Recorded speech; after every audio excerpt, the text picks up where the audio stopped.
Right now, Earth has over 8 billion people. We are so crowded that finding a parking spot at the mall on a weekend sometimes feels like an extreme sport. But let's rewind to about 74,000 years ago. A massive disaster struck and came dangerously close to hitting the delete button on our entire species. The global population evaporated, free falling to fewer than 3,000 people. Hold on. Think about that number. That's less than the capacity of an average theater. The culprit, the Toba supervolcano in Indonesia.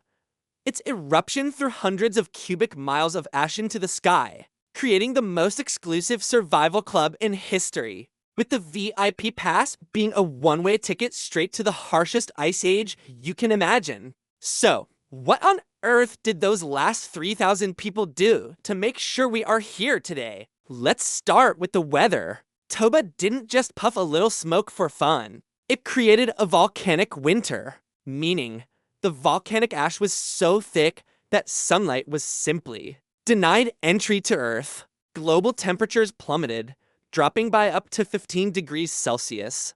Imagine a winter lasting 10 straight years without a single ray of sunlight. The sky always wore a deadly ash gray color. Plant photosynthesis basically handed in its resignation letter. Without plants, herbivores starved. Without herbivores, the great predators eventually collapsed too. Our ancestors' menu, which was already poor, turned into a total joke. What are you going to gather when every tree looks like dry firewood? And what are you going to hunt when even a mouse is frozen solid? So, what did they eat? Anything that didn't automatically run away or wasn't toxic enough to kill them instantly. Frozen insects, bitter roots. They weren't picky. The only standard for a good meal back then was, it doesn't kill you. But real miracle happened. A small fraction of those 3,000 people made a history-changing decision. Go to the ocean. Evidence on the coast of South Africa shows they found a 24/7 supermarket. The ocean, they started eating seafood, oysters, mussels, sea snails. Ironically, this nutrient-rich seafood diet didn't just help them survive. It massively stimulated human brain development. That's right, raw seafood saved humanity. And here is the weirdest part.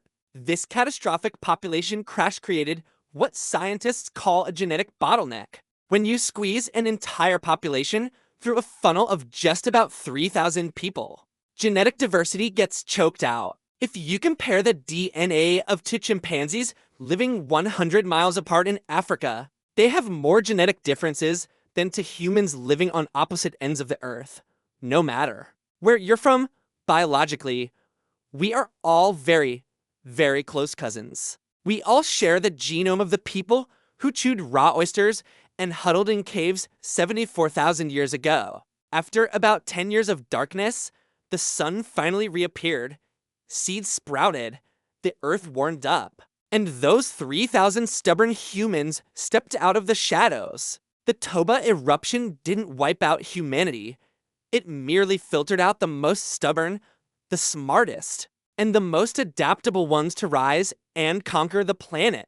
So, the next time you feel despair because your internet dropped, remember, the DNA in your body belongs to those who defeated the apocalypse. You are the descendant of absolute survival champions.